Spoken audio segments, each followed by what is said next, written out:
দেখেন ওখানে পারছি গাছের থেকে, দেখেন কিভাবে কষ পড়তেছে গাছের আম।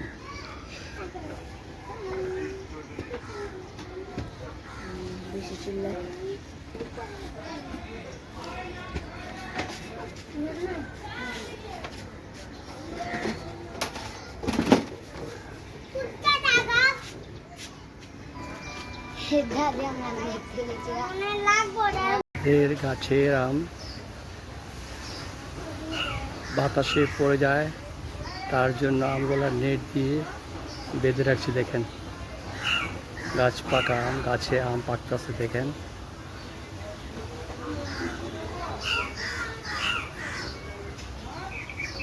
পাকলে অনেক মিষ্টি, খেতে অনেক স্বাদ।